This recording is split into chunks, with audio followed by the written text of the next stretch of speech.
तो हेलो मेरे प्यारे बच्चों, कैसे हैं आप सब लोग। उम्मीद है आप सब लोग बहुत अच्छे होंगे। और ये हमारा क्लास 10th फिजिक्स का स्टार्ट होने वाला है। Lecture number second. Lecture number first में आपने पढ़ा था प्रकाश क्या होता है, प्रकाश के गुण क्या होते हैं, प्रकाश के परावर्तन के बारे में आपने डिटेल से पढ़ा था। अगर आपने वो वीडियो नहीं देखी है तो चैनल को विजिट करके आप लोग लेक्चर नंबर फर्स्ट को जरूर देखें। मैं बिल्कुल बेस से लेके चल रहा हूँ, बिल्कुल शुरू से लेके चल रहा हूँ क्लास 10 फिजिक्स की। और उम्मीद है अगर हम लोग साथ में मेहनत करेंगे तो आप सब लोगों का परिणाम बहुत अच्छा आने वाला है। ठीक है बेटा, तो आज हम स्टार्ट करने जा रहे हैं क्लास 10 फिजिक्स का लेक्चर नंबर सेकंड, जिसका नाम है प्रकाश का परावर्तन तथा अपवर्तन। ठीक है बेटा, तो हम क्या क्या टॉपिक डिस्कस कर चुके थे इससे पिछली वीडियो में। हम कर चुके थे प्रकाश क्या होता है, प्रकाश के गुण क्या होते हैं, ठीक है, प्रकाश का परावर्तन जो कि बहुत ही इंपॉर्टेंट कॉन्सेप्ट है। तो आज के लेक्चर में हम स्टार्ट करने जा रहे हैं कि प्रतिबिंब क्या होता है, दर्पण क्या होता है। ठीक है, और जितना भी लेक्चर आज के वीडियो में रिकॉर्ड हो सकता है हम कोशिश करेंगे कि हमारा जो है वीडियो ज्यादा अच्छा बने और ज्यादा से ज्यादा लंबा बने, ताकि आपको एक ही वीडियो में बहुत सारी डिटेल्स मैं प्रोवाइड करा सकूं। ठीक है बेटा, तो चलिए मैं स्टार्ट कर रहा हूं। बच्चों, अब हम समझने जा रहे हैं प्रतिबिंब क्या होता है। तो प्रतिबिंब समझने से पहले आपको यह समझना होगा कि मान लो आपके पास एक प्रकाशिक स्रोत है, उस प्रकाशिक स्रोत से दो प्रकाश की किरणें चली। ठीक है, अब दोनों प्रकाशिक, दो या दो से अधिक भी हो सकती हैं, दोनों प्रकाशिक किरणें अगर किसी दर्पण या फिर लेंस से, दर्पण से क्या होगा परावर्तन, लेंस से होता है अपवर्तन। परावर्तन या अपवर्तन के पश्चात जिस बिंदु पर मिलती हैं या फिर मिलती हुई प्रतीत होती हैं, जिस बिंदु पर दोनों किरणें एक दूसरे को काटेंगी या फिर काटती हुई प्रतीत होंगी, तो वह बिंदु क्या होगा, वह बिंदु पहले वाले बिंदु का प्रतिबिंब कहलाएगा। आगे बात समझ में। ये प्रतिबिंब होते हैं बेटा आपके दो तरह के। पहला प्रकार क्या होता है इसका, पहला होता है नंबर एक, ये होता है वास्तविक प्रतिबिंब। कौन सा होता है बेटा, वास्तविक प्रतिबिंब। ठीक है, और नंबर दो कौन सा होता है, नंबर दो होता है आभासी, नंबर दो होता है आभासी प्रतिबिंब। अब वास्तविक प्रतिबिंब क्या होता है बच्चों, वास्तविक प्रतिबिंब का मतलब है अगर दोनों किरणें परावर्तन या अपवर्तन के बाद क्या हो, एक्चुअल में मिले, एक दूसरे को उस बिंदु पर एक्चुअल में काटे या फिर वास्तव में काटे, तो हमें जो मिलने वाला प्रतिबिंब होगा वो होगा वास्तविक प्रतिबिंब।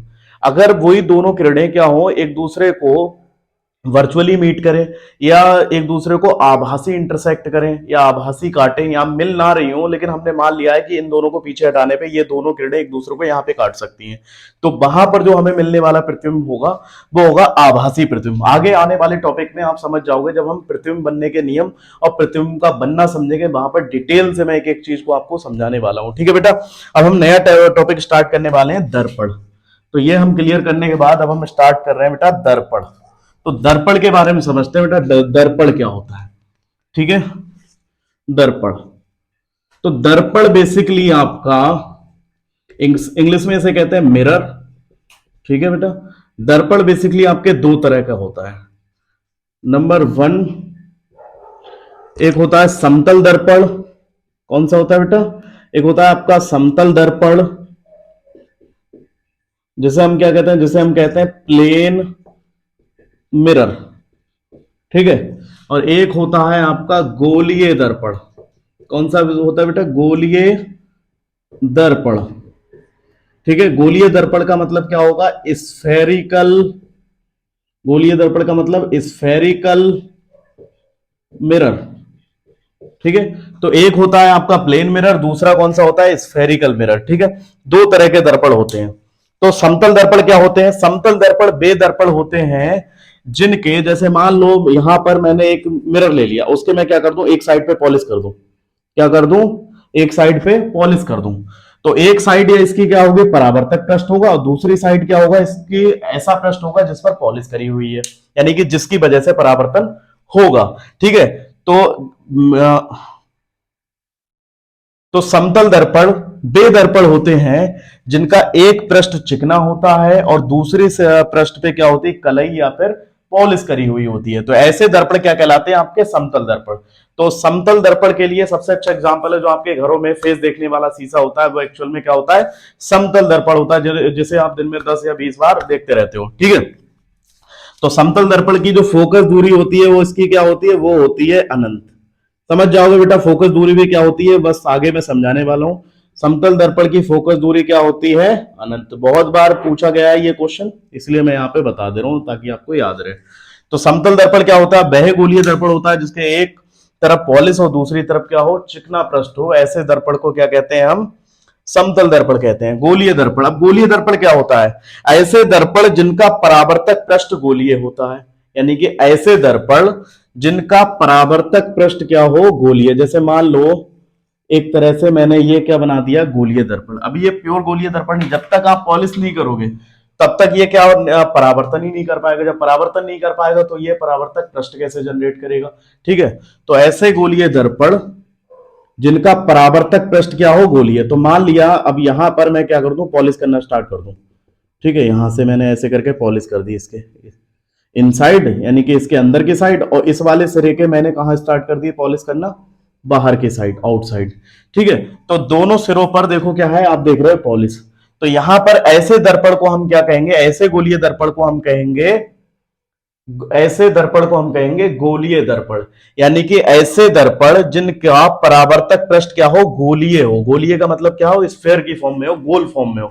तो ऐसे दर्पण क्या कहलाते हैं? आपके स्फेरिकल मिरर कहलाते हैं, यानी कि गोलीय दर्पण कहलाते हैं। ठीक है, अब देखो गोलीय दर्पण होते हैं बेटा दो तरह के। दो तरह के कौन से होते हैं? नंबर 1 होता है अवतल दर्पण। कौन से होते हैं? अवतल दर्पण। ध्यान से समझते रहना बेटा, और चाहे तो आप लोग साथ साथ में नोट्स बना सकते हैं, मैं थ्योरी को बोलते जा रहा हूं। और दूसरा होता है उत्तल दर्पण। गोलीय दर्पण कितनी तरह के होते हैं? अवतल दर्पण और उत्तल दर्पण। समतल दर्पण का कॉन्सेप्ट आपका यहीं पर खत्म होता है। अवतल और उत्तल ये आपके आगे तक चलेंगे अब। ठीक है, अब यहां समझते हैं अवतल दर्पण क्या होता है। अवतल दर्पण बेटा बेगोलीय दर्पण होते हैं। इसे हम इंग्लिश में कहते हैं कॉनकेव मिरर। ठीक है, इसे इंग्लिश में क्या कहेंगे? इसे कहेंगे हम कॉन्वेक्स मिरर।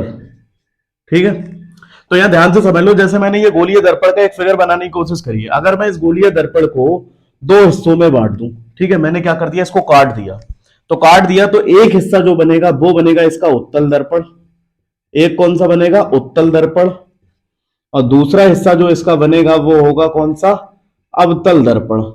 तो बेसिकली गोलीय दर्पण दो तरह के होते हैं, अवतल और उत्तल दर्पण। अवतल और उत्तल दर्पण गोलीय दर्पण के पार्ट होते हैं। अगर मान लो आपको परिभाषा लिखने के लिए आ जाए कि अवतल दर्पण क्या होते हैं, उत्तल दर्पण किसे कहते हैं, तो आपको क्या लिखना है? बस सिंपली रटना नहीं है, बिल्कुल एक लाइन भी रटनी नहीं है आपको। ठीक है, तो अब हम समझते हैं डिटेल से कि उत्तल और अवतल दर्पण क्या होते हैं। तो बेसिकली आप क्या समझ गए हो भाई? दर्पण दो तरह के होते हैं, समतल और गोलीय। गोलीय दर्पण दो तरह के होते हैं, अवतल और उत्तल दर्पण। ठीक है बेटा, तो अब हम ये समझते हैं कि अवतल दर्पण क्या होते हैं डिटेल से। अवतल दर्पण, अब अवतल दर्पण के बारे में समझते हैं हम। ये मैंने फिगर बनाया है, ये क्या है आपका? गोलीय दर्पण है। मैंने इसका एक पृष्ठ काट के अलग निकाला, तो ये वाला जो साइड है, ठीक है, अब मैं आपको डिटेल से समझाने की कोशिश करता हूं कि यहां पर दर्पण आपको कैसे समझना है। ठीक है, मैं डिटेल से ही समझा रहा हूं। मैं एक ही डायग्राम में उत्तल और अवतल दोनों ही आपको क्लियर कर दे रहा हूं, कोई कंफ्यूजन होने वाला नहीं है। ये मैंने बना दिया बेटा, क्या बना दिया? गोलीय दर्पण। वाओ, एक ही बार में गोल बन गया, बहुत बड़ी बात है ये। ठीक है, ये मैंने बना दिया गोलीय दर्पण, और ये होगा उसका केंद्र। भाई कोई अगर स्फेयर है तो उसका कोई ना कोई केंद्र होगा, गोला है तो कोई ना कोई केंद्र भी होगा। तो ये हमने बना दिया केंद्र। ठीक है, अब मैं क्या करूंगा? इसको मैं दो हिस्सों में ब्रेक कर दे रहा हूं। दो हिस्सों में क्या करना है? ब्रेक। और यहां पर इसके इनसाइड पॉलिश करनी है, अंदर की साइड पॉलिश करनी है। ठीक है, रटना नहीं है, एक लाइन भी रटने की जरूरत नहीं है आपको। और इसके मुझे कहां करनी है भाई? आउटसाइड पॉलिश करनी है, यानी कि बाहर की साइड पॉलिश करनी है। ठीक है बेटा, बाहर की साइड पॉलिश करनी है। अब यहां ध्यान से समझना है आपको, अगर मैं इस हिस्से को काट के अलग निकाल दूं तो ये वाला जो हिस्सा बनेगा, इस हिस्से को हम कहेंगे उत्तल दर्पण। अगर मैं इस हिस्से को काट के अलग निकाल दूं तो ये वाला जो हिस्सा बनेगा वो होगा आपका अवतल दर्पण। ठीक है, अब अगर मान लो आपको परिभाषा लिखनी है, फॉर एग्जांपल आपको उत्तल दर्पण की परिभाषा लिखनी है। किसकी लिखनी है? उत्तल दर्पण, यानी कि कॉन्वेक्स मिरर। तो मैं इस दर्पण को अगर काट के अलग निकालने की कोशिश करूं तो ये मुझे कुछ इस तरह से नजर आएगा, इस तरह से। और इसके क्या है भाई? ये पॉलिश करी हुई है, इसके इनसाइड क्या है? पॉलिश है। तो आप क्या देख रहे हो? इसका जो ये वाला पृष्ठ है, इस पृष्ठ को हम कहते हैं उभरा हुआ पृष्ठ। क्या कहते हैं इस पृष्ठ को? उभरा हुआ पृष्ठ। ठीक है बेटा। और ये वाला जो पृष्ठ होता है, इस पृष्ठ को हम क्या कहते हैं? दबा हुआ पृष्ठ। तो आपको दिखाई दे रहा है, ये दबा हुआ पृष्ठ है, ये उभरा हुआ पृष्ठ है। तो क्या होता है, अब उत्तल दर्पण में आपको परिभाषा ये देनी है कि वे दर्पण, वे गोलीय दर्पण जिनके दबी सतह पर क्या हो या दबे पृष्ठ पर क्या करी गई हो? पॉलिश हो। वे गोलीय दर्पण जिनके दबे पृष्ठ पर पॉलिश करी हो तथा उभरी सतह से, ये वाली सतह होती है, इस वाली सतह को, आउटसाइड वाली को हम क्या मानते हैं? उभरी सतह। तथा उभरी सतह पर क्या हो? उभरी सतह से परावर्तन हो। तो ऐसे दर्पण आपके क्या कहलाते हैं? उत्तल दर्पण कहलाते हैं। ठीक है बेटा। बेगोलीय दर्पण जिनके दबी सतह पर पॉलिश और उभरी सतह से क्या हो? परावर्तन हो, ऐसे गोलीय दर्पण क्या कहलाते हैं? आपके उत्तल दर्पण कहलाते हैं। ठीक है बेटा। अब अवतल दर्पण के बारे में समझते हैं। परिभाषा में आपको क्या लिखना है? बेगोलीय दर्पण जिनके दबी सतह पर पॉलिश तथा उभरी सतह पर परावर्तन हो, उभरी सतह से परावर्तन हो, ऐसे गोलीय दर्पण क्या कहलाते हैं? आपके उत्तल दर्पण कहलाते हैं। ठीक है। अब हम समझते हैं अवतल दर्पण क्या होते हैं। अवतल दर्पण, अवतल दर्पण। ठीक है। तो ये अवतल दर्पण है, इसको मुझे काट के अलग निकाल लेना है। तो ये कुछ इस तरह से नजर आएगा। ठीक है। इसके मुझे जो उभरी हुई सतह है इस पर पॉलिश करनी है। ठीक है। तो इसकी परिभाषा देखो क्या लिखनी है, आपको साफ दिख रहा है, उभरी सतह पर पॉलिश है और दबी सतह से क्या होगा? परावर्तन। जिस तरफ पॉलिश है समझ लो उसके अपोजिट साइड से क्या होगा? परावर्तन होगा। परावर्तन का मतलब क्या है? कोई प्रकाशिक स्रोत होगा जिसका परावर्तन होगा, यानी कि यहां मैं कोई प्रकाशिक वस्तु रखूं तो इससे टकरा के उसका प्रकाश किरण वापस आएगा, उसको हम कहते हैं परावर्तन। ठीक है। तो मान लो ये हमारा कोई दर्पण है। अब इस दर्पण के उभरी सतह पर क्या है? पॉलिश और दबी सतह से क्या होगा? परावर्तन। तो आपको परिभाषा में ये लिखना है, बेगोलीय दर्पण जिनके उभरी सतह पर क्या हो? पॉलिश या फिर कलई करी हुई हो और दबी सतह पर क्या हो? दबी सतह से परावर्तन हो, ऐसे गोलीय दर्पण क्या कहलाते हैं? अवतल दर्पण। बेगोलीय दर्पण जिनके उभरी सतह पर पॉलिश तथा दबी सतह से परावर्तन हो, ऐसे दर्पण कहलाते हैं आपके अवतल दर्पण। साथ ही वीडियो देखने के साथ साथ ही याद होता रहेगा, आपको रटने की कोई जरूरत नहीं है। ठीक है। अब देखो इसी में आपको बहुत सारी चीजें समझने को मिलेगी। जैसे फॉर एग्जाम्पल, जब ये केंद्र है भाई, गोले का ही तो केंद्र है, ये हमने बनाया गोलीय दर्पण जिसके दो पार्ट हैं, उत्तल और अवतल। तो इस केंद्र को हम वैसे तो केंद्र कहते हैं, लेकिन ये क्या है? वक्र की फॉर्म में है, तो इसीलिए हम इसका नाम क्या दे देंगे यहां पर? वक्रता केंद्र। क्या नाम देंगे बेटा इसको? वक्रता केंद्र। ठीक है। अब मान लो यहां से मैं यहां तक एक व्यास खींचने की कोशिश कर रहा हूं, ये आधी त्रिज्या, ये भी त्रिज्या और ये पूरा क्या हो जाएगा? व्यास। अब इस व्यास को मैं थोड़ा सा और आगे बढ़ाने की कोशिश करूं, इस व्यास को मैं थोड़ा सा और आगे बढ़ाने की कोशिश करूं। ठीक है। अभी इसके पीछे एक रीजन है, समझ आएगा आपको। तो इस वक्रता केंद्र को हम रिप्रेजेंट किससे करते हैं? इसको करते हैं हम सी से प्रदर्शित, कैपिटल सी से। ठीक है। और ये वक्रता केंद्र से लेकर जो लाइन ये गुजरती हुई जा रही है, जो कहां पर मिल रही है? यहां पर मिल रही है।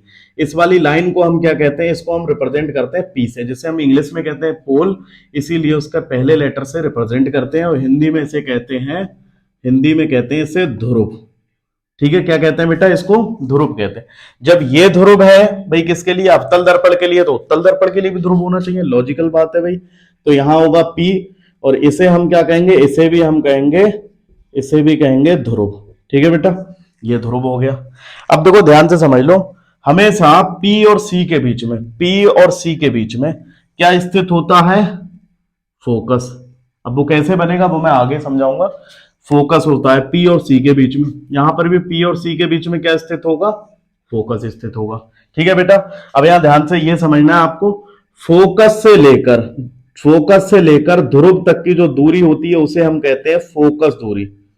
इसे हम क्या कहेंगे? इसे कहेंगे हम फोकस। ठीक है। और इसको हम क्या कहेंगे? इसको कहेंगे हम फोकस दूरी। इसे हम क्या कहेंगे? फोकस दूरी। तो ये वाली जो डिस्टेंस है यहां से लेकर यहां तक, इसे हम किससे रिप्रेजेंट करेंगे? एफ से।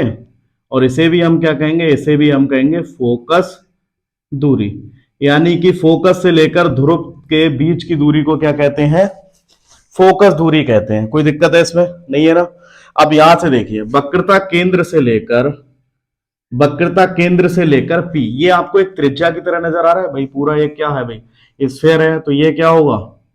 ये होगी त्रिज्या। तो त्रिज्या को आप R से रिप्रेजेंट करते हो जिसे कहते हैं रेडियस, सी से लेकर पी के बीच की दूरी को हम रिप्रेजेंट करेंगे कैपिटल आर से, जिसे हम क्या कहते हैं, जिसे हम कहेंगे वक्रता, दर्पण में से हम कहेंगे वक्रता त्रिज्या, यानी कि वक्र की त्रिज्या, एक तरह से रेडियस ऑफ कर्वेचर।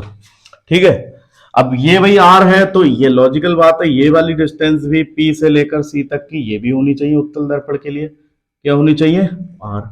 ठीक है, अब यहां पर आपका सारी चीजें मैंने यहाँ पे डिफाइन कर दी हैं। अब आपको एक 1 to 1 में समझा रहा हूं कि इन सबकी परिभाषाएं लिखनी है, वो कैसे लिखेंगे। ठीक है, तो दर्पण के बारे में आप लोग समझ चुके हो, अवतल दर्पण और उत्तल दर्पण दो तरह के आपके दर्पण होते हैं। ठीक है, उसके बाद आप क्या समझोगे, गोलीय दर्पणों से संबंधित कुछ परिभाषाओं के बारे में समझोगे। ठीक है, क्या, गोलीय दर्पणों से संबंधित कुछ परिभाषाएं। तो मेरी नेक्स्ट हेडिंग होने वाली है, परिभाषा रटने की बिल्कुल जरूरत नहीं है, सारी परिभाषाएं मैं यहां डायग्राम से ही समझा दूंगा। गोलीय दर्पणों से संबंधित कुछ परिभाषाएं, some definition related to spherical mirror. ठीक है, कुछ परिभाषाएं अब यहां समझते हैं बेटा। ठीक है, गोलीय दर्पणों से संबंधित कुछ परिभाषाएं, ये नहीं लगाना। तो कुछ परिभाषाएं क्या होंगी, जैसे मान लो पहली परिभाषा आपको लिखनी है दर्पण के ध्रुव की, तो ये चीज आपको दिखाई दे रही है, दर्पण का ध्रुव। तो दर्पण का ध्रुव क्या होता है, गोलीय दर्पण के, देखो ये आपका हो गया गोलीय दर्पण, इसकी बात कर रहा हूं मैं। पहली हेडिंग हमें क्या लिखनी है, दर्पण का ध्रुव, एक एक आप लिखते रहे साथ में, दर्पण का ध्रुव, तो रटना नहीं है एक भी, यानी कि पोल की आपको परिभाषा लिखनी है। तो ये आती भी बोर्ड एग्जाम में पूछ ली जाती है अक्सर कि दर्पण के ध्रुव किसे कहते हैं, वक्रता केंद्र किसे कहते हैं, मुख्य अक्ष किसे कहते हैं, तो 1 या 2 नंबर में ये आपका पूछ लिया जाता है, 2 नंबर में मोस्टली। ठीक है, तो ये है हमारा गोलीय दर्पण। गोलीय दर्पण का जो मध्य बिंदु होगा, ये पूरा पूरा क्या है, गोलीय दर्पण, इसका मध्य बिंदु ये भाई यही तो होगा। तो गोलीय दर्पण के मध्य बिंदु को हम क्या कहते हैं, दर्पण का ध्रुव कहते हैं। गोलीय दर्पण के, अब वो गोलीय दर्पण कोई भी हो सकता है, चाहे तो उत्तल हो सकता है ये वाला, तब भी ये मध्य बिंदु होगा, चाहे तो अवतल हो सकता है, इसका मध्य बिंदु ये होगा। तो गोलीय दर्पण के मध्य बिंदु को हम क्या कहते हैं, गोलीय दर्पण के मध्य बिंदु को हम कहते हैं दर्पण का ध्रुव कहते हैं बेटा। इसे हम किससे रिप्रेजेंट करेंगे, it is represented by capital P, इसे हम प्रदर्शित करेंगे कैपिटल पी से। नेक्स्ट हेडिंग है वक्रता केंद्र।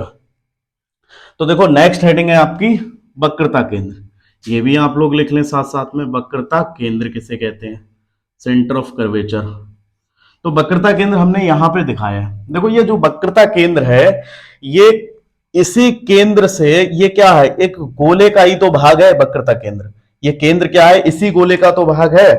तो गोलीय दर्पण जिस खोखले गोले का भाग होता है, ये पूरा गोलीय दर्पण दिखाई दे रहा है आपको, गोलीय दर्पण जिस खोखले गोले का भाग होता है, यानी कि ये क्या है, खोखला गोला ही तो होगा। गोलीय दर्पण जिस खोखले गोले का भाग होता है, उसके केंद्र को हम क्या कहते हैं, वक्रता केंद्र कहते हैं। तो गोलीय दर्पण जिस खोखले गोले का भाग होता है, उसके केंद्र को क्या कहते हैं, वक्रता केंद्र कहते हैं। ये आपको इसकी डेफिनेशन में लिखना है बेटा। ठीक है, और इसको हम किससे रिप्रेजेंट करेंगे, it is represented by capital C. ठीक है, नेक्स्ट है, इसके बाद अगली हेडिंग है वक्रता त्रिज्या, नंबर 3। एक एक डेफिनेशन आपको साथ साथ समझनी है। वक्रता त्रिज्या, तो वक्रता त्रिज्या क्या होती है, देखो मैंने पी से लेकर सी तक की डिस्टेंस बताई थी, क्या होती है वक्रता त्रिज्या, ये भी होगी भाई वक्रता त्रिज्या, जो मैंने यहां पर प्रदर्शित करी है। तो इसमें आपको वक्रता त्रिज्या में लिखना है वक्रता केंद्र, यह है वक्रता केंद्र, वक्रता केंद्र तथा दर्पण के ध्रुव के बीच की दूरी को, वक्रता केंद्र सी तथा दर्पण के ध्रुव पी के बीच की दूरी को क्या कहते हैं, वक्रता त्रिज्या कहते हैं। इस लेंस के, इस दर्पण के लिए भी देखो आप लोग, वक्रता केंद्र सी दर्पण के ध्रुव के बीच की दूरी को क्या कहते हैं, वक्रता त्रिज्या, और इसे हम रिप्रेजेंट किससे करेंगे, कैपिटल आर से करेंगे। ठीक है बेटा, वक्रता त्रिज्या के बाद नेक्स्ट हेडिंग है आपकी मुख्य अक्ष, नंबर 4, मुख्य अक्ष, प्रिंसिपल एक्सिस बोलते हैं जिसे। अब मुख्य अक्ष क्या होता है, देखो ये जो मुख्य अक्ष होता है, ये हम अपनी जरूरत के हिसाब से इसको बड़ा या छोटा बना सकते हैं, ये जरूरी नहीं होता है कि इसकी लेंथ फिक्स हो। ये एक तरह से अक्ष होता है, जैसे एक्स अक्ष होते हैं आपके, वाई अक्ष होते हैं, ऐसे ही क्या है भाई दर्पण के लिए मुख्य अक्ष होता है। अब मुख्य अक्ष क्या होता है, पी और सी से होकर जाने वाली रेखा दर्पण के ध्रुव तथा वक्रता केंद्र, अब चाहे वो भाई उत्तल दर्पण हो या अवतल दर्पण हो, दर्पण के ध्रुव तथा वक्रता केंद्र से होकर जाने वाली रेखा क्या कहलाती है? मुख अक्ष कहलाती है। ठीक है बेटा, दर्पण के ध्रुव तथा वक्रता केंद्र से होकर जाने वाली रेखा दर्पण का ध्रुव कहलाती है। इसे हम रिप्रेजेंट नहीं करेंगे किसी से, क्योंकि इसकी भाई लंबाई कोई फिक्स नहीं है। ठीक है, तो दर्पण का ध्रुव हो गया, सॉरी दर्पण का मुख अक्ष हो गया। नेक्स्ट हेडिंग है मुख फोकस या फोकस। तो अगली हेडिंग है आपकी, अब हम इसको डिफाइन करने जा रहे हैं, इसको मुख फोकस या फोकस। तो देखो मुख फोकस और फोकस में हमें क्या लिखना है? गोलीय दर्पण के, ध्यान से समझना, यह है कोई गोलीय दर्पण, गोलीय दर्पण के मुख अक्ष के समांतर चलने वाली प्रकाश की किरणें। अभी इसे मैं थोड़ा सा और डिफाइन करने वाला हूं। जैसे ये हमारा दर्पण बना हुआ है, तो यहां से मैं ये बना दिया मैंने मुख अक्ष, यहां पर क्या होगा? ध्रुव होगा। तो यहां पर देखो, इसके लिए ये मैंने अवतल दर्पण बनाया है सेम ये वाला, तो इसके लिए सी कहां पर है? इस साइड है, तो मुझे ये सी, ये हो गया पी, और यहां पर क्या होगा अभी हमें नहीं पता कि क्या है, अभी हम देखते हैं बना के कहां आता है हमारा फोकस। तो गोलीय दर्पण के मुख अक्ष के समांतर चलने वाली प्रकाश की किरणें, तो हमने ये कोई गोलीय दर्पण ले लिया है। कौन सा दर्पण है? गोलीय अवतल दर्पण है। तो मुख अक्ष के समांतर चलने वाली प्रकाश की किरणें, ये किरण कैसी चल रही है? मुख अक्ष के समांतर, समांतर चलने वाली प्रकाश की किरणें दर्पण से परावर्तन के पश्चात, दर्पण से क्या हो गया इसका? परावर्तन, परावर्तन के पश्चात मुख अक्ष के जिस बिंदु पर मिलती है, मुख अक्ष के जिस बिंदु पर, जैसे मान लो इस बिंदु पर मिली, तो जिस बिंदु पर मिलती है उस बिंदु को फोकस या फिर मुख्य फोकस कहते हैं दर्पण के लिए। बात आ गई समझ में? तो फोकस के बाद बेटा हम समझने जा रहे हैं फोकस दूरी किसे कहते हैं। ठीक है, नेक्स्ट नंबर 6 है फोकस दूरी। तो फोकस दूरी देखिए सिंपली आपको इसमें समझ, ध्रुव से लेकर फोकस के बीच की दूरी को क्या कहते हैं? फोकस दूरी कहते हैं, और इसे हम रिप्रेजेंट करेंगे इससे, स्मॉल एफ से प्रदर्शित करेंगे। It is represented by small F, और इसको हम करते हैं कैपिटल एफ से। ठीक है, तो फोकस दूरी क्या होती है? ध्रुव से लेकर फोकस के बीच की दूरी को क्या कहते हैं? फोकस दूरी, और इसे हम किससे रिप्रेजेंट करेंगे? स्मॉल एफ, यानी कि फोकस दूरी कहते हैं। ठीक है, अगर मान लो आपको एक रिलेशन फाइंड करना हो, देखो यहां ध्यान से समझना, वक्रता त्रिज्या और फोकस दूरी के बीच क्या संबंध होता है, इनसे रिलेटेड आपके न्यूमेरिकल बनते हैं, और ये समझना आपके लिए बहुत जरूरी है। सिंपल सी बात ऐसे समझ लिया, मैंने आपको बताया था वक्रता केंद्र और ध्रुव के बीच में क्या स्थित होता है? आपका फोकस स्थित होगा। वक्रता केंद्र और ध्रुव के बीच में होगा फोकस स्थित, और वक्रता केंद्र और ध्रुव की जो टोटल दूरी होती है इसे हम कहते हैं कैपिटल आर। ध्यान से समझ ये चीज, वक्रता केंद्र और ध्रुव के बीच की दूरी क्या होती है? Capital R. आधी दूरी पर यह स्थित होता है, और आधी दूरी को हम कहते हैं क्या है? आधी दूरी को हम कहते हैं स्मॉल एफ। ध्यान से समझना, तो जब आधी दूरी स्मॉल एफ है तो बची दूरी आधी दूरी को भी हम स्मॉल एफ कह देते हैं, क्या दिक्कत है उसमें? तो एफ और एफ मिलके क्या बन जाता है? ये बन जाता है 2f। जब ये 2f बन गया तो ये किसके बराबर है? तब ये हो जाएगा r के बराबर। तो अगर मैं यहां से f की वैल्यू देखूं तो क्या हो जाएगी? ये r/2। आगे बात समझ में? This is the relation between focal length and radius of curvature. ये फोकस दूरी और वक्रता त्रिज्या के बीच एक संबंध है। ठीक है, फोकस दूरी तथा वक्रता त्रिज्या के बीच संबंध, वक्रता त्रिज्या के बीच संबंध बेटा। ठीक है, ये है आपका फोकस दूरी तथा वक्रता त्रिज्या के बीच संबंध। देखिए कंप्लीट डिस्टेंस कैपिटल आर है, आधी एफ है, तो इसे भी हम एफ मान लेते हैं। आधी और आधी मिलके क्या हो जाएगी? कैपिटल आर के बराबर, यानी कि 2f। तो 2f is equal to R, तो f इज इक्वल टू कितना आ जाएगा? r/2। ठीक है, तो ये रिलेशन है, ये संबंध है फोकस दूरी और वक्रता त्रिज्या, यानी कि हम ये कह सकते हैं फोकस दूरी वक्रता त्रिज्या की क्या होती है? आधी होती है। ठीक है, क्या कह सकते हैं? फोकस दूरी वक्रता त्रिज्या की क्या होती है? आधी, यानी कि वक्रता त्रिज्या को हम आधा करेंगे तो वो फोकस दूरी के बराबर होगा। ठीक है, तो ये कुछ डेफिनेशन थी। इसके बाद एक लास्ट डेफिनेशन बची है, दर्पण का द्वारक। तो दर्पण का द्वारक क्या होता है वो भी समझ लेते हैं साथ में। दर्पण का द्वारक, तो आपने देखा होगा, आपने एक चीज देखी होगी, पुराने जो फोन आते थे उनमें जो फोन के लेंसेज होते थे बहुत छोटे छोटे छोटे आते थे। अब जो लेंस आ रहे हैं उनको बड़े आ रहे हैं। इसका रीजन क्या है कि भाई कैमरे में जितनी ज्यादा लाइट आएगी अंदर जाएगी, तो उतनी अच्छी फोटो कैमरा, मतलब फोटो कैमरा फोटो खींच के देगा। ठीक है, तो सिंपल सी बात ये है, जितने भी लेंस का साइज बड़ा बनाते जा रही हैं कंपनियां, मोबाइल कंपनियां, तो इसका मतलब ये है कि वो सिंपल सी बात ये चाहती कि ज्यादा से ज्यादा लाइट अंदर जाए और फोटो बहुत अच्छी निकल के आए। तो इसका मतलब जब हम क्या करते हैं, दर्पण या फिर लेंस का जब साइज बढ़ाते हैं तो बेसिकली उसका अपार्चर को बढ़ा रहे हैं। तो हम ये कह सकते हैं साइज ऑफ मिरर या साइज ऑफ लेंस। तो लेंस की बात तो हम बाद में करेंगे, अभी हम बात कर रहे हैं जितना बड़ा साइज होगा दर्पण का उतना बड़ा उसका क्या होगा, द्वारक होगा। तो दर्पण का द्वारक क्या होता है, दर्पण के परावर्तक तल के व्यास को क्या कहते हैं, दर्पण का द्वारक। यानी कि जितना उसका परावर्तक तल का व्यास होगा, यानी कि ये जो लेंथ होगी यहां से लेकर यहां तक, जितना ज्यादा बड़ा होगा उसका द्वारक उतना ही बड़ा होगा। ठीक है, तो इसको अगर मान लो मैं एम दे दूं, इसका नाम दे दूं एम, तो ये एम और एन जितना ज्यादा और बड़े बड़े बनेंगे तो उतना ही बड़ा उसका द्वारक होगा। ठीक है, तो लेंस का, सॉरी, दर्पण का जो परावर्तक पृष्ठ का जो द्वारक होता है उसे हम क्या कहते हैं, दर्पण का द्वारक। लेंस पढ़ा रहा हूं अभी मैं अपनी कोचिंग में, इसलिए बार बार लेंस आ रहा है, वैसे यहाँ पे दर्पण चल रहा है। ठीक है बेटा, तो कंफ्यूज नहीं होना है, अभी हम पढ़ रहे हैं दर्पण। नेक्स्ट है आपका गोलीय दर्पणों में प्रतिबिंब बनने के नियम। ये बहुत ही इंपॉर्टेंट है, एग्जाम में तो नहीं आएगा लेकिन प्रतिबिंब का बनना आप इसी से समझोगे। तो उम्मीद है ये सारी डेफिनेशन आपको रटने की जरूरत नहीं पड़ेगी आज के बाद। आप लोग अपनी अंडरस्टैंडिंग के बेस पे अपनी डेफिनेशन बना के बिल्कुल सही वे में एग्जाम में लिख के आओगे। ठीक है, तो अब हम स्टार्ट करने जा रहे हैं प्रतिबिंब बनने के नियम, जो कि बहुत इंपॉर्टेंट है। आगे प्रतिबिंब का बनना, हम प्रतिबिंब बनाना इसी से सीखेंगे। ठीक है, तो यहां पर समझेंगे, नई हेडिंग है गोलीय दर्पणों में प्रतिबिंब बनने के नियम। तो देखो कितने नियम होते हैं, ध्यान से समझना। यहां पर गोलीय दर्पण में प्रतिबिंब बनने के नियम, rules for opting image form for a spherical mirror. ठीक है, अब हमें रूल समझने हैं प्रतिबिंब को बनाने के। तो रूल नंबर 1 देखो क्या होता है, ध्यान से समझना। अगर मैं यहां पर बनाने की कोशिश करूं, कौन सा दर्पण, अवतल दर्पण, कौन सा दर्पण, अवतल दर्पण, और ये हो जाएगी उसकी मुख्य अक्ष।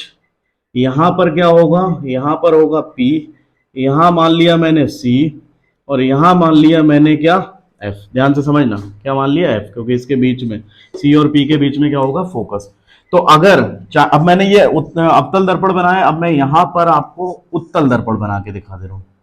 ये बना दिया उत्तल दर्पण। तो रूल नंबर 1 समझ रहे हैं अभी हम, रूल नंबर 1 यानी कि पॉइंट नंबर 1 के बारे में समझ रहे हैं अभी हम। ठीक है, ये हो जाएगा मुख्य अक्ष। अब यहां से देखना ध्यान से, ये हो जाएगा इसके लिए C, ये उत्तल दर्पण है, यहां पर होगा ध्रुव और यहां कहीं होगा इसका फोकस। ठीक, तो अब देखो हमें करना क्या है। सबसे पहले हमें क्या करना पड़ेगा, हमें मान लो मुख्य अक्ष के समांतर एक प्रकाश किरण चल के आ रहा है, मुख्य अक्ष के समांतर, ये है मुख्य अक्ष, ये उसके समांतर है। तो ये क्या होगा, इसका परावर्तन होगा। परावर्तन होने के बाद, मेरी ड्राइंग बहुत अच्छी नहीं है, ट्राई करते हैं बेटा, साथ में सीखेंगे। ठीक है, तो यहां से देखो ये हो जाएगा आपका फोकस। तो यहां से जब ये प्रकाश किरण इससे टकराएगी, तो टकराने के बाद कहां आएगी, नीचे की तरफ, डायरेक्शन में कहां आएगी, नीचे की तरफ। तो ये कहां से गुजरेगी, ये गुजरेगी फोकस से। ठीक है, तो रूल नंबर 1 क्या होता है, अगर प्रकाश किरण मुख्य अक्ष के समांतर है तो दर्पण से परावर्तन के बाद वो कहां से गुजरेगी, फोकस से। ठीक है, तो ऐसे ही अवतल दर्पण में भी होगा। मान लो यहां से प्रकाश किरण आया मुख्य अक्ष के समांतर, आने के बाद ये कहां जाएगा, ऊपर की डायरेक्शन में, ऊपर की दिशा में। और अगर मैं इसको वर्चुअली नीचे की तरफ मिलाने की कोशिश करूं, पीछे की तरफ, तो ये कहां से गुजरती हुई प्रतीत होगी, फोकस से। ठीक है, तो यहां पर क्या है, यहां किरणें एक्चुअल में मिलेंगी, यहां पर मिलती हुई प्रतीत होंगी। ठीक है, तो रूल नंबर 1 क्या कहता है, अगर प्रकाश किरण मुख्य अक्ष के समांतर है तो दर्पण से परावर्तन के पश्चात फोकस से गुजरेगी या फिर गुजरती हुई प्रतीत होगी। गुजरेगी कहां, अवतल दर्पण में, और गुजरती हुई प्रतीत होगी उत्तल दर्पण में। ठीक है बेटा, रूल नंबर 2 देखो क्या कहता है। अब हम रूल नंबर 1 समझ चुके हैं, अगर मुख्य अक्ष के समांतर है तो बस इतना ध्यान रखना है, फोकस से ही गुजरेगी प्रकाश किरण।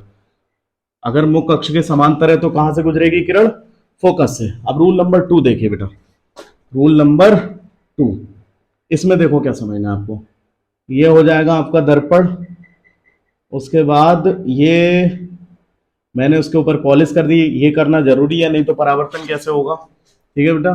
तो यहां से ये हो जाएगा उसका मुख्य कक्ष, यहां पर होगा सी, यहां पर होगा एफ। अब यहां ध्यान से समझना, ये अगर प्रकाश किरण, अभी का क्या पढ़ा था आपने, अभी पढ़ा था कि अगर प्रकाश किरण मुख्य कक्ष के समांतर है तो कहां से गुजरती है, फोकस से ही गुजरेगी और कहीं से वो गुजर ही नहीं सकती, ठीक है। तो यहां पर क्या हो जाएगा, यहां हो जाएगा आपका P, और इसके लिए C यहां होगा और इसका F यहां होगा, ठीक। अब यह ध्यान से समझना, अगर मैं प्रकाश किरण हो सकता है कहां से गुजरे, फोकस से गुजरे, कहां से गुजरे, फोकस से, ऐसे करके आएगी प्रकाश किरण, ऐसे करके, ऐसे करके आएगी, ऐसे करके आने के बाद देखो ऐसे करके आएगी और ये फोकस से गुजर गई, ये मैंने दिशा दिखा दी। अब क्या होगा, इसका परावर्तन होगा, परावर्तन होने के बाद ये कहां चली जाएगी, मुख्य कक्ष के समांतर होते हुए सीधी चली, ठीक है बेटा। तो ये टकरा कर कैसी चली जाएगी, मुख्य कक्ष के समांतर सीधी चली जाएगी। अब हम समझते हैं उत्तल दर्पण में, उत्तल दर्पण में अगर प्रकाश किरण फोकस से गुजरती हुई प्रतीत होती है, तो ये देखो प्रकाश किरण कहां से गुजरती हुई प्रतीत हो रही है, फोकस से, लगभग फोकस से गुजरती हुई प्रतीत हो रही है। तो ये जब फोकस से गुजरती हुई प्रतीत होगी तो ये टकराकर मुख्य कक्ष के समांतर होकर चली जाएगी, ठीक है बेटा। तो ये हो जाएगा। अब नेक्स्ट है रूल नंबर 3, क्या है रूल नंबर 3। तो रूल नंबर 3 में देखो आपको क्या समझना है, रूल नंबर 3 में आपको समझना है, रूल नंबर 3, तो ये होगा बेटा आपका रूल नंबर 3। ये बना दिया मैंने अवतल दर्पण और ये कर दी मैंने पॉलिश, ये हो जाएगा मुख्य कक्ष, ठीक है।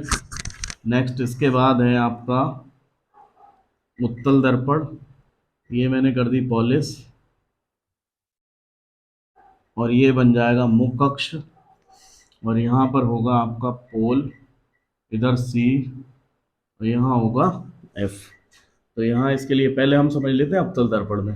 तो अगर प्रकाश किरण, अगर मान लो प्रकाश किरण वक्रता केंद्र से होकर जाए, कहाँ से गुजरे, वक्रता केंद्र से, तो ये क्या होगी भाई, ये अवतल दर्पण से टकराएगी और टकराने के बाद जब प्रकाश किरण वक्रता केंद्र से होकर गुजरती है तो वो अपने ही मार्ग में परावर्तन के बाद वापस लौट आती है। जब प्रकाश किरण कहाँ से गुजरती है, वक्रता केंद्र से, तो वो अपने ही मार्ग में वापस लौट आती है। तो ये भी देखो, ये प्रकाश किरण है, ये कहाँ से गुजरती हुई प्रतीत होगी, अगर मैं इसको दिखाने की कोशिश करूँ तो ये वक्रता केंद्र से गुजरती हुई प्रतीत हो रही है। तो इसका मतलब ये ऐसे टकराएगी और टकराने के बाद ऐसे टकराएगी, इधर से ही वापस, बस जाती हुई प्रतीत कहाँ से होगी, वक्रता केंद्र से। तो 3 रूल आपको ध्यान रखने हैं।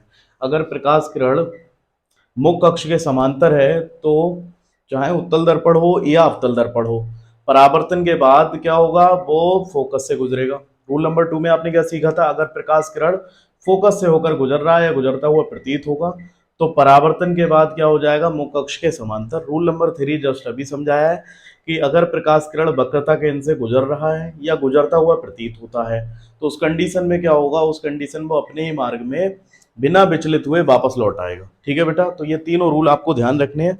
नेक्स्ट अब हम समझते हैं प्रतिबिंब का बनना, बहुत ही इंपॉर्टेंट टॉपिक है जो कि आपको इसमें समझना चाहिए और बहुत ही इंपॉर्टेंट है, जो कि लगभग हर साल इससे एक क्वेश्चन आपका आना ही होता है, ठीक है।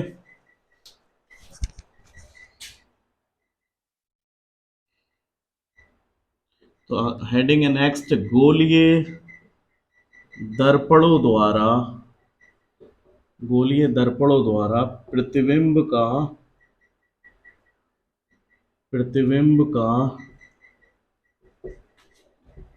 बनना,